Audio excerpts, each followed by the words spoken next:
El debate de la economía, con Jordi Benítez.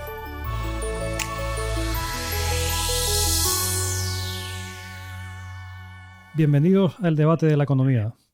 La economía española sigue creciendo por encima de la media europea y la prima de riesgo, aquella de la que tanto oímos hablar durante la crisis financiera, cuando superaba los 600 puntos en el año 2012, está hoy en 43 puntos.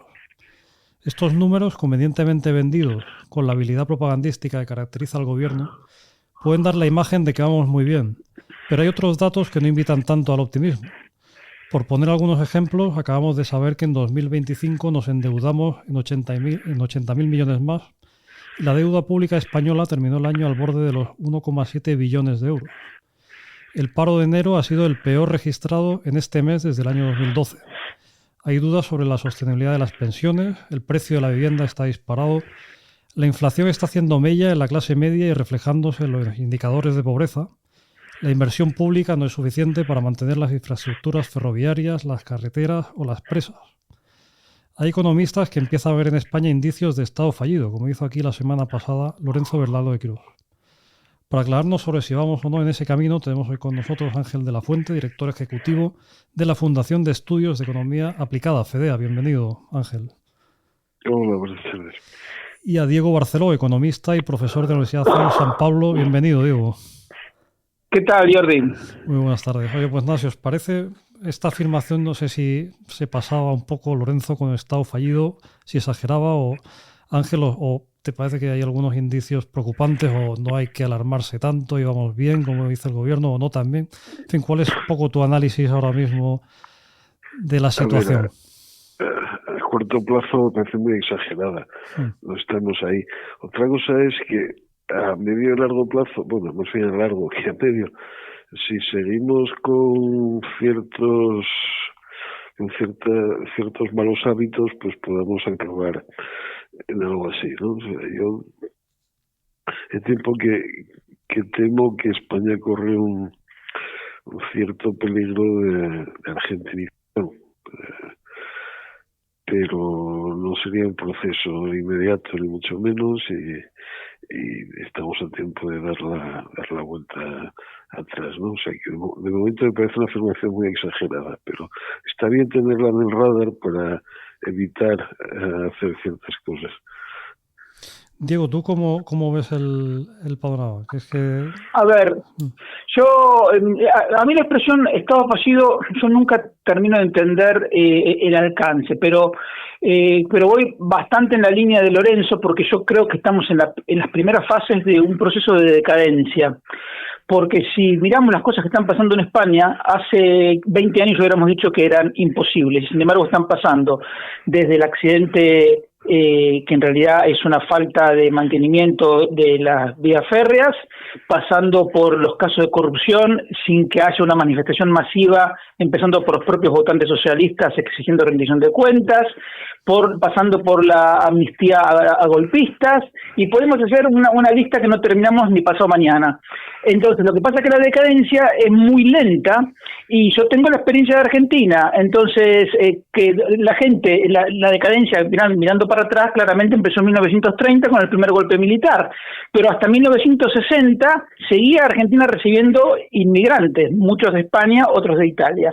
Quiero decir, la decadencia es algo que tarda en verse, pero yo creo que estamos en las primeras fases, por supuesto. Estamos a tiempo de revertirlo, ¿no? Pero mi diagnóstico es muy sombrío.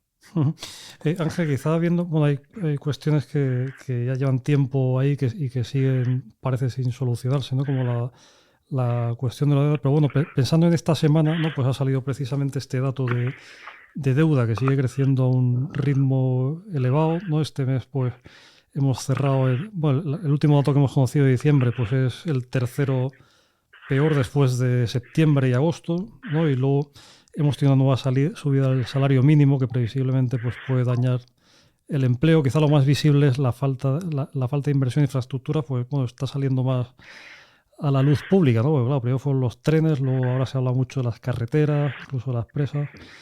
En fin, son como muchos frentes, ¿no? Pero si tuviéramos que atacar algo, no sé, ¿a ti por dónde le atacarías? No sé, a lo mejor habría que pensar en frenar este incremento de la deuda o no sé, ¿qué medidas irías haciendo así para entra un poco más en razón. Perdón, a mí el incremento de la deuda o la sostenibilidad de las finanzas públicas españolas me preocupa desde hace tiempo, ¿no? Pero, a ver, el que la deuda aumente en términos absolutos en sí no es realmente un problema. Yo creo que eso pasa en casi todos los sitios, casi todo el tiempo. La cuestión es si crece más rápido o más despacio que el PIB. Y ahí en los últimos años, pues cuando hemos tenido un pequeño respiro, yo creo que el peligro sigue estando ahí y que tenemos mucho trabajo que hacer, y viene fundamentalmente del sistema de pensiones, que se está comiendo una parte cada vez mayor de los recursos del Estado, porque hay un déficit, o sea, las cotizaciones sociales no llegan para pagar las prestaciones contributivas. Entonces, para tapar ese agujero que hace, hay que sacar más dinero de impuestos generales y hay que meterlo en pensiones, y también se sigue manteniendo una deuda elevada, etcétera. Pero que el peligro no es que la deuda aumente per se. O sea, yo creo que a veces corremos el riesgo de ser demasiado alarmistas por cosas que no son en sí mismas tan importantes, o por datos coyunturales, ¿no? Hablabas del dato de paro. Sí, el dato de paro de enero fue malo, pero también ha sido un enero muy raro, en el que, sobre todo por cuestiones climatológicas, pues ha habido mucha gente que no ha podido trabajar, ha habido un montón de problemas.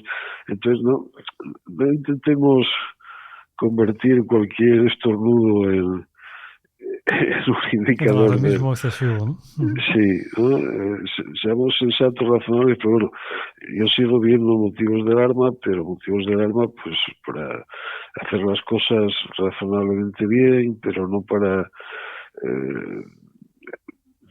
llamar a los bomberos ya y que nos rescaten, ¿no? O sea, bueno, intentemos. Y uno de los problemas reales, muy reales que tenemos es ese déficit de inversión pública, sobre todo en materia de mantenimiento de las infraestructuras, ¿no? Hay muchas cosas que se pueden, o sea, en un momento determinado, si vas muy mal, pues no pasa nada por aplazar un año X. Claro, lo que no puedes hacer es aplazarlo todos los años, porque las cosas se empiezan a romper. Entonces, de la misma forma que se rompió la soldadura en la vía del AVE, pues el estado de nuestras carreteras es bastante lamentable. Tiene unos baches enormes.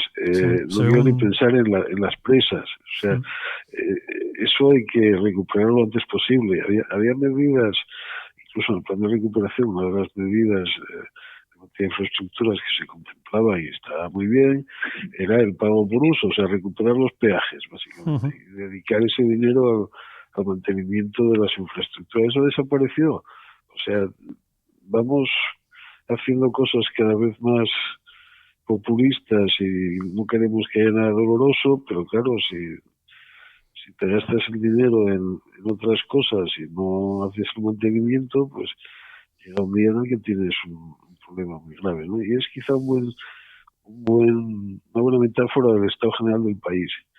O sea, no es que un país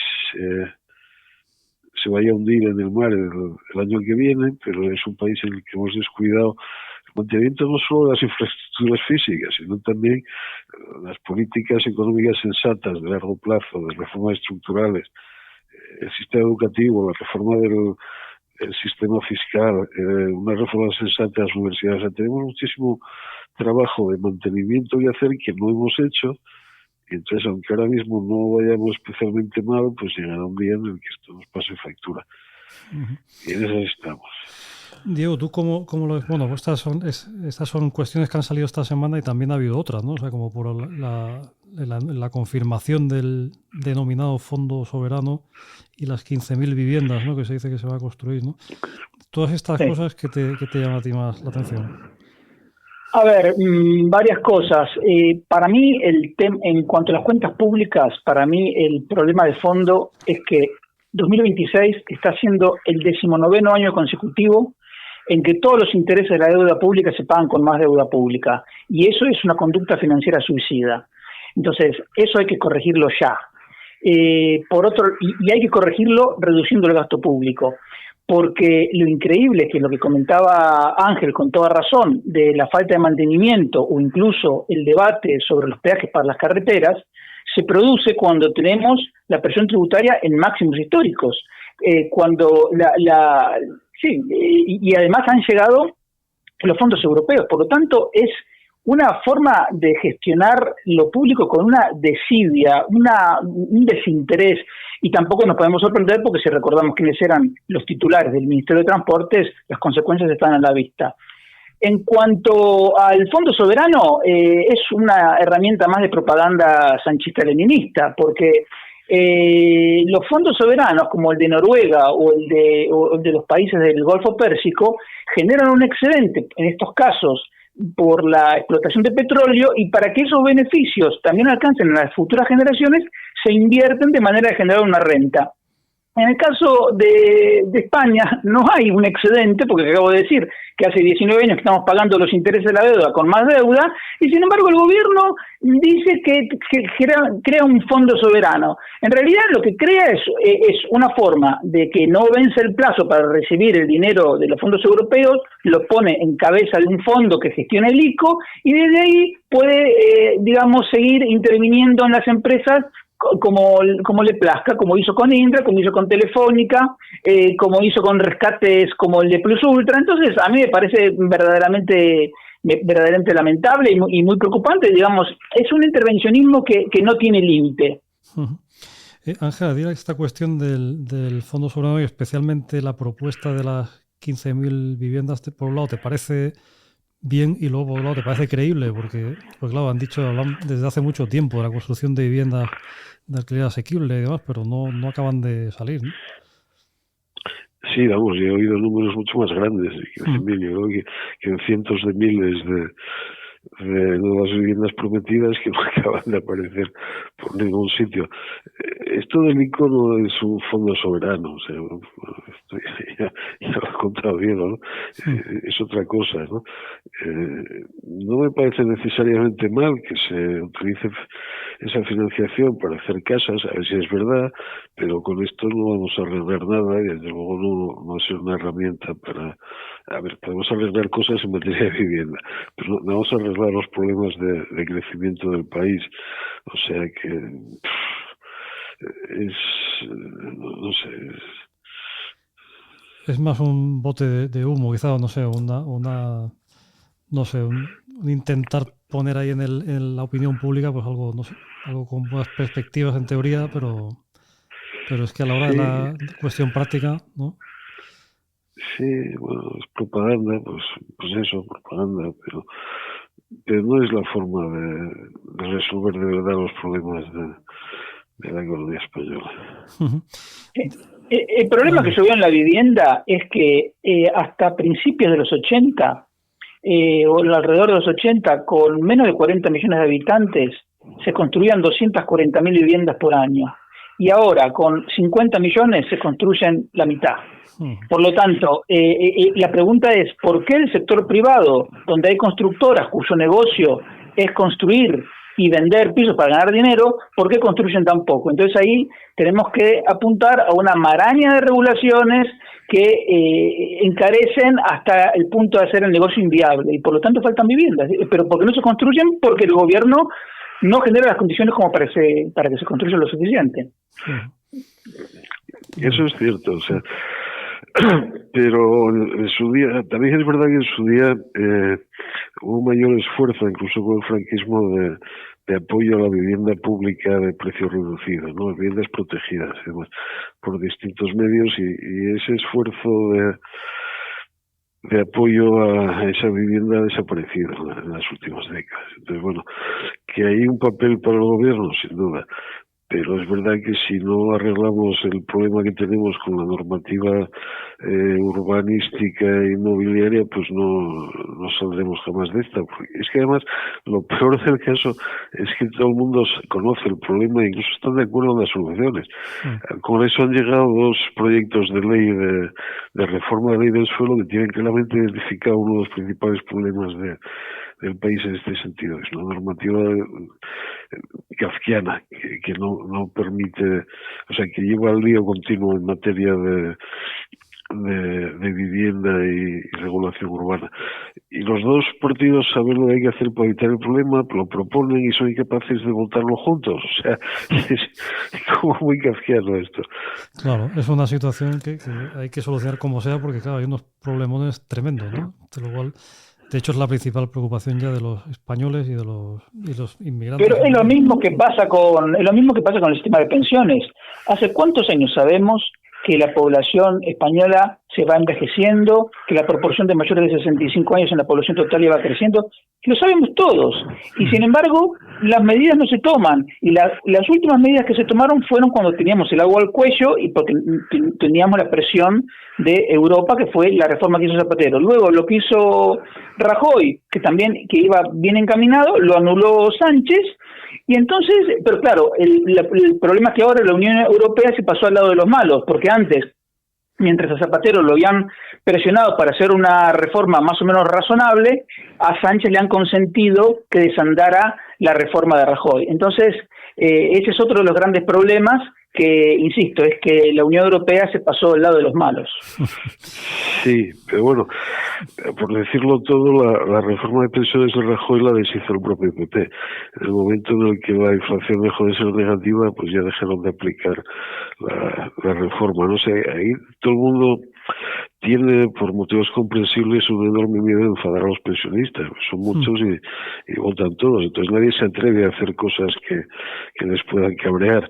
No. Pero claro, si no hacemos algo, pues el problema no se arreglará. Y luego hay una diferencia entre pensiones y lo que decía antes del suelo, que es que en materia de pensiones no estamos de acuerdo los unos con los otros en lo que hay que hacer. Está de acuerdo que hay un peligro, pero hay gente que dice, bueno, da igual, o sea, subimos los impuestos si hace falta, pero esto hay que hacerlo. Mientras que en el tema del suelo al que hablaba antes, había un acuerdo completo en el diagnóstico y en la solución, y ni así. O sea, que no sé cuándo vamos a llegar a un acuerdo. Claro, sí. que es lo fundamental, ¿no? Muy bien, bueno, pues ya tenemos que llegar al final. Muchas gracias a Ángel de la Fuente, a Diego Barceló, a ustedes por seguirnos y les esperamos en una próxima edición del Debate de la Economía.